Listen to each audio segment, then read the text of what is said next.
Thank you for listening to Barrier Breakers, Building Communities and Connecting the Dots. Special thanks to Melissa Azam, Judge Tim Bryan, Ubaldo Moraz, and Prithvi Mudana. Hosted by Jeremy Flowers and Nell Spencer.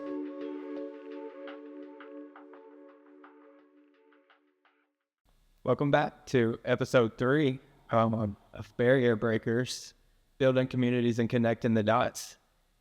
How are you doing today, Nell? I'm doing well. I'm excited to go over teen dating violence. Yeah, it's exciting to be back in real East Texas in the old post office and talk about teen dating violence. February is Teen Dating Violence Awareness Month, and it's a pretty significant issue. Yeah, absolutely. If you look at the statistics, you'll find that 1 in 10 high school students experiences teen dating violence in their lifetime. And I think that is kind of a large-ish number for children to be experiencing violence. And so I'm glad that we're talking about it and bringing awareness to it, and because it's important. Yeah, and you know that stat, that 1 in 10, is pretty alarming. And then when you think about that, that's just the reported number. Right. And then, we have to take into consideration that people or teens in abusive relationships don't even recognize that they're in those relationships, right? Right. I guess the statistic here is 32% of high school boys, I guess this is cyber dating abuse. 32% have reported experiencing cyber dating abuse, and 24 high school girls, 24%. And so I think and that's just cyber dating. And that's not in person. That's the unreported. And we can go over kind of why technology is a little scary when it comes to this type of stuff too. Yeah. So, essentially, if you haven't watched episode 2, please go back and watch episode 2. We kind of go over the root of dating violence, dating abuse, and it looks very similar in teen dating violence relationships, the power and control dynamics. It's all foundational to what abuse is. Right. And for those that haven't seen episode 2, domestic violence is power and control over a person that they're in a relationship with. And it's important to understand, kind of going into this, that you can't change that. You can't fix that person. It's not the survivor's fault. And it is absolutely 100% a choice that the perpetrator or abuser is making in that moment. And so kind of sort of with domestic violence, teen dating violence is that pattern of behavior where somebody uses power and control over that person they're in a relationship with. So, some of those red flags, I guess you would call them, would look like intensity. In when we're young and we become infatuated with someone and we get all these flooding of emotions, and or that person starts, the term is called love bombing us, just showers us with gifts and affection and texting us all the time and telling us how great we are. That feels good. Yeah. But that intensity is actually a red flag. And we have to keep in mind that when we're working with teenagers and with individuals who maybe their brain isn't fully developed and they are just trying to fit in and they just want to be connected with somebody, that intensity can easily be misinterpreted with "they care for me." Mm-hmm. And you use the term love bombing. And I think that is like a huge part of this. And so if you could describe what love bombing, you kind of sort of did, but kind of go into detail what love bombing is, how would you describe that to somebody who may have never heard that term? It's always, I would say it's always going above and beyond to put someone on a quote unquote pedestal. If I'm always bringing you gifts, if I'm always calling you, or I'm always texting you, telling you that I love you, that you're beautiful, that I can't wait to see you again. I can't wait to the next time we're together, that we get to spend time together. Just trying to keep up a level of behavior that is unrealistic. Yeah. So like you said, that feels good, or that type of affection may seem like they care, right? Right. And that can turn into, well, I'm just texting you all the time because I care. I want to see where you are because I care about you. Let me send you my location. Send me yours. Yeah, I don't want you to wear that because I care how other people are going to treat you. And it just kind of morphs into this controlling behavior. Right. And I think it's so easily kind of looked over because it can be considered like childlike. Oh, you're just young. You're just 12, 13, 14, 15, 16.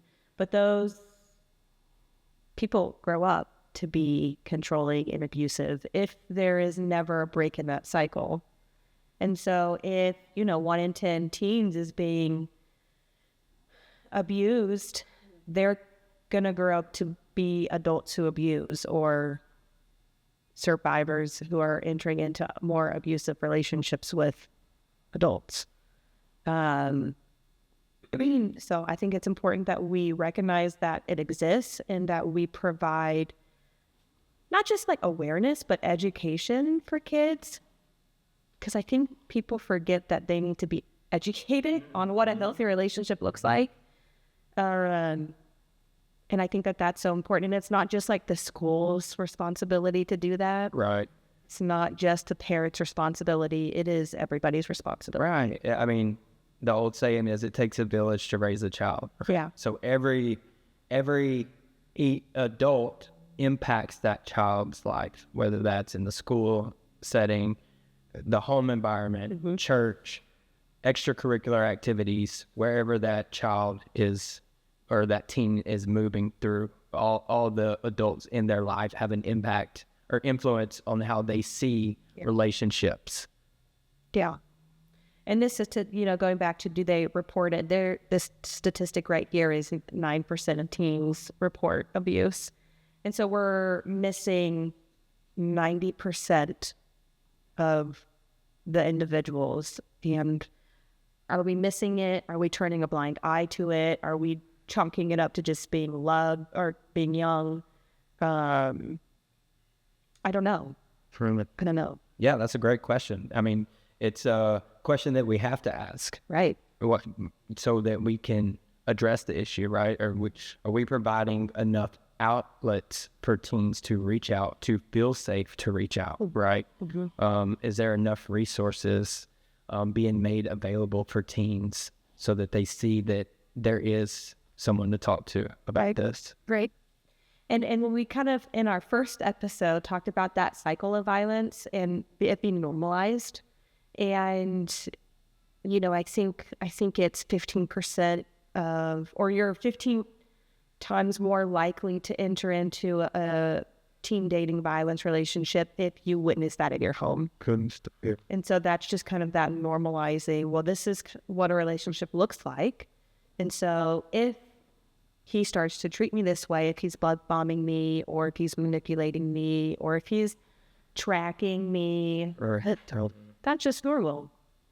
But again, it's the community's job. It's all of our jobs as healthy adults to say, like, that's not normal. But what is normal? Because we can say all day until we're blue in the face, this is a red flag. But we also, on the flip side, need to say, these are green flags. This is what healthy looks like. If this is happening, this is what you can do and say. This is who you can talk to, providing them the opportunity to say, like, oh, I have taken the steps that I need. I've spoken to my teacher, spoken to my friends. I've spoken to my parents, to providing them that safe outlet to come up and say, I've been experiencing this. Absolutely. And that education is such an instrumental piece, like you mentioned, not only of the red flags, like the isolation, the manipulation, the sabotage, but the green flags, right? The healthy communication, the healthy conflict. Are you having fun, like in the relationship? Those green flags are my boundaries being respected. Right. Am I honoring consent? Like all of these things, teaching the green flags are just as important as teaching the red flags. Yeah, I agree. And, we kind of talked about the cyber, touched on it, but technology is such a huge part of this. And your phone, somebody has access to you 24 hours a day with your phone.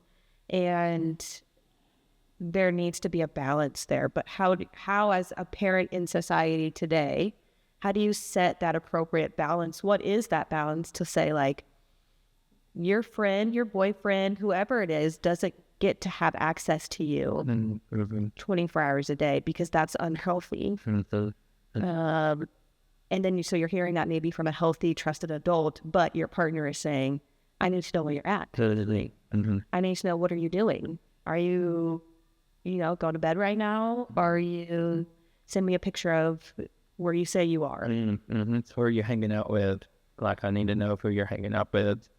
And that, you used the word earlier that really alludes to that, monitor, right? Because not only are they monitoring or tracking who they're with, where they're at, they're also doing that to their social medias, right? So their Instagrams, their TikToks, I don't know, my son calls Facebook the old people's app, so I don't know the teens is on Facebook as we are, or as I am, but they're monitoring their social media platforms as well and how they engage on those. Yeah. Snapchat is a huge one. So instead of, I don't know, I've got younger siblings and they use Snapchat just to like text back and forth instead of using like Messenger. And it's a way to send, people use Snapchat so that they can send pictures and they disappear relatively quickly. And your chats will disappear after a while. And so people might say, send this type of a picture to me or else. And so they can use Snapchat to do that. But what I think people forget about is you can save pictures on Snapchat. You can screenshot these pictures. And so part of being in an unhealthy relationship kind of goes hand in hand with technology is the pressuring your partner to like sex back and forth, that's not something you're comfortable doing. And then they'll do it. And then that person has all of your pictures. And who's to say they're not going to share them, with their friends. I had my brother, actually, his high school, there was pictures being sent around and the police got involved because that was distributing child pornography. And I think that's something that these kids don't think about, is they're underage, sending inappropriate pictures, and what they're doing is creating and distributing child pornography, which is a huge issue. There's a lot of consequences that go along with that. Yeah. So what other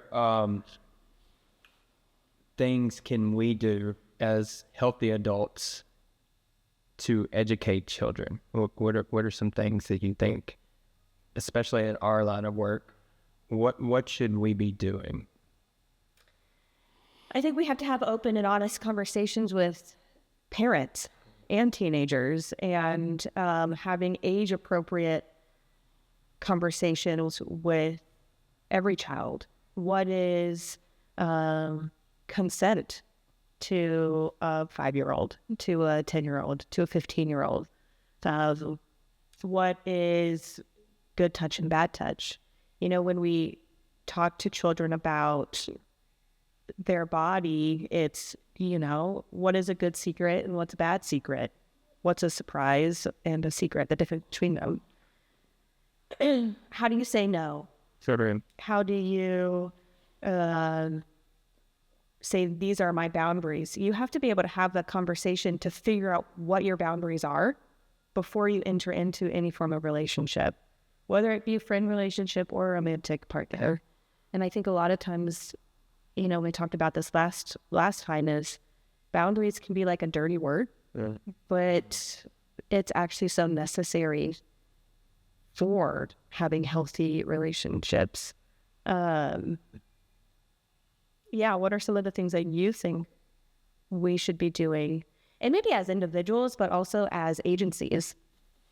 I think, you know, just creating more awareness, especially for parents, right? Are we going to where the parents are? PTA meetings? Are we, you know, in maybe Sunday school classes? Are we wherever the parents are, that their children are also involved? And just letting them know about the resources that are available out there, because there's some wonderful resources that have already done the work to provide the information. Love is Respect is one of those resources. One Love Foundation is another one, and they've actually created an app that teens can download on their phone that walks them through step by step what to do or how to help a friend who's in an abusive relationship. It's called Cadence Forward is the name of the app.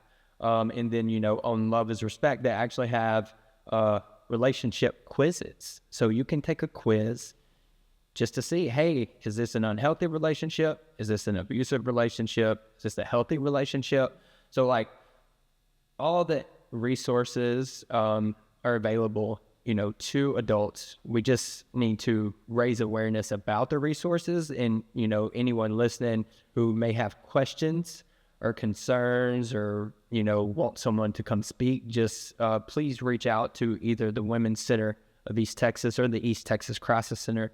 You know, this is what we want to do, not only with this podcast, but in our work, in our profession. We want to raise awareness, educate, and essentially we want to help reduce these statistics that you've heard today. Yeah, absolutely. And we have the relationship quiz on us right now. And so I think it's kind of important for us to maybe go over some of these things.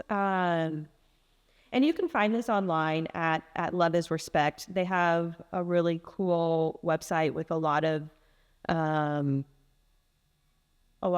ideas, a lot of questions to ask, a lot of resources at your fingertips.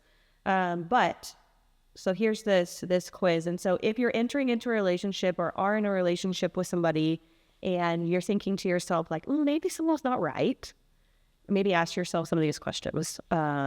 Do they want to spend every minute together? Do they question you about everything you do when you're apart? That could be like, where are you? Who are you with? What are you doing? What did you say? What did you talk about? Where did you go? Do they go through your phone or demand your social media passwords? Do they get upset if you don't call or text them back right away? That's a huge one that just abusive relationships in general use. Do they call you if you are at school or if you are on a family vacation or it's the weekend? Do they call you 12 times a day? Right. Do they get mad at you if you don't pick up the phone? Do they call you and then text you and then you know, demand that you call them back? Like those are huge red flags. Yeah, and it kind of goes back to that spending every moment together or having a life outside of the relationship, right? Can you have a life outside of the relationship? Can you go on vacation without them constantly texting or calling? Can you go hang out with your friends at the movies or bowling or whatever you're doing and them not be constantly trying to contact you? Do they keep you from seeing your friends or family? Do they make you feel guilty for not being with them? That's a big one. Do they make fun of you or put you down? Do they break things when they're mad? That's a intimidation technique. And this can be like, do they rip up your schoolwork? Rip up pieces of paper? They don't necessarily have to break things, but just destroy things as a way to intimidate you. Do they threaten to harm you, your loved ones, your pets, or themselves if you do not want to do something with them? And I think something we should probably highlight is the, if we break up, I'm going to kill myself. Because that gets used a lot. And that's very intense to say. And nobody wants to be the cause of somebody losing their life. Right? And so I tell, parents, take that seriously. If they threaten that they're going to maybe harm themselves, call the police, have them do a wellness check on them. Take it seriously. Call their parents. Somehow find and go, have your parents take you to their house. Talk to their parents about this so that they know you take this seriously. You don't have to stay with them, but you are going to take it seriously. Right. Yeah. Accuse you of wanting to be with somebody else. That one kind of goes back to what you were talking about earlier. It's, they like me. They're jealous. Mm-hmm. Jealousy is because they like me. Yeah. So. Yeah. Or accusing you of cheating on them. That's a huge one too. Do they call you names when they're angry? Use stress, drugs, or alcohol as an excuse for being abusive. Do not apologize to you when they harm or upset you. Do they force you to do things that you don't feel comfortable with doing? Do they criticize or give you advice on your choices of friends or clothing, etc.? I think something to point out here is, and I've heard this, you didn't get my permission to wear that. You're going out with your friends. You need to send me a picture of what you're wearing so I can prove it. Yeah. That, I control you, or I have ownership of you, that entitlement, because you've entered into a relationship with me. Now I have say so. Right. And if you wear something that I didn't approve, the consequences are, I'm going to yell at you. I'm going to ice you out. I'm going to break up with you. I'm going to threaten you with pictures that I have, right. Any number of things. Right. So this is that relationship quiz. And there, we could have 25 more questions. But these are just things to take into consideration when entering into a relationship and or evaluating your relationship. I think every relationship should be evaluated. How do you communicate when you're mad? Do you guys call each other names? That's not cool. Yeah. Are you guys demeaning and degrading? That's not cool. You can be mad at each other and not say mean things.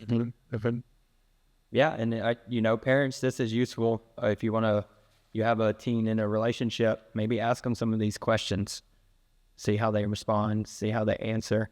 Could be a good gauge just to start the conversation. Yeah, these are unhealthy things. Yes. What are some healthy behaviors if somebody's entering into a relationship or they want to evaluate their relationship? What are some healthy things that they could or should be looking at? Is there respect? Can I say no and you don't try to change my answer when I say no? You honor that I don't want to do said thing. Do I have independence? Yeah. Right. Do I have that life outside of this relationship? And am I going to have quote unquote consequences if I don't check in with you or, and keep tabs on what I'm doing, where I'm going. Honesty, trust. Do I feel like I can fully express how I feel or what I need to say, is another one. Taking responsibility for actions, right? Does your partner, the person you're in the relationship, when they make you feel upset or hurt or angry, or they do something to have wronged you, do they apologize? Are they sincere in their apology? Do they take ownership of their behavior? Great. And I think that one's huge because part of the, am I in an abusive relationship is, do they say sorry? Saying sorry doesn't fix the problem. Saying sorry genuinely means you're taking responsibility for your actions and you're going to change those actions. saying sorry without action means nothing. Dun, dun. And I think people utilize saying sorry as a way to manipulate in a relationship. And so it's important for especially teenagers to be able to differentiate between the two. Are they just saying sorry to manipulate me? Mm-hmm. Or are they saying sorry because they're genuinely sorry for how they treated me? And if that's the case, what are the steps that we're going to take to not do that again? The follow through. Right. And, this is stuff that we need to evaluate, educate, raise awareness about, and if you're listening to this, if you're in an ISD, if you have a church group, if you have a sports team full of teens, if there's any resources you need, if you want us to come talk, please reach out. Yeah, both Jeremy and I are available Yes. to because, we only have a certain amount of time here. But I think both you and I could talk about healthy relationships versus unhealthy relationships all day long. Yeah, absolutely. With examples. And a huge thing, and I don't know how I forgot about this, but is like society. What is this? What are they showing to us in TV shows? Mm-hmm. They're such a huge influence. Yeah, when I talk to youth, I use TV shows, and I'm probably older than some people. And I really like to show clips of Gilmore Girls because if you know anything about Gilmore Girls, uncultured, watch Gilmore Girls. But Rory's the main character, and we kind of watch her kind of evolve from a high schooler, college into adult. And throughout this show, she's got different boyfriends, and her first boyfriend could be abusive. He's controlling, he's mean, he's demanding, he's angry. But if you're a teenager watching it, you just think he loves her so much, and that's why he's acting this way. But as an adult watching it, I'm like, this is teen dating violence. And so I think movies and TV shows play a huge role in what is normal and abnormal in relationships these days. Yeah, the toxic behavior is normalized. If you don't have TikTok, just scroll through a TikTok feed. You'll see. Right. It's so normalized, these unhealthy behaviors, especially these ideas about how to treat another person in a relationship. Right. Anyways. So, I guess that's going to wrap it up for this episode. Anything else you want to add? No, I think 30 minutes is not long enough for this topic. So, Okay. But we want to bring awareness to teen dating violence, break that cycle. Part of that is prevention work. And Absolutely. so if you need resources, hit up the East Texas Crisis Center or the Women's Center of East Texas. Our hotline is 800-441-5555. And the crisis centers is 903-595-5591. Yeah. Like and share. All right. Yeah. And we'll see you next time.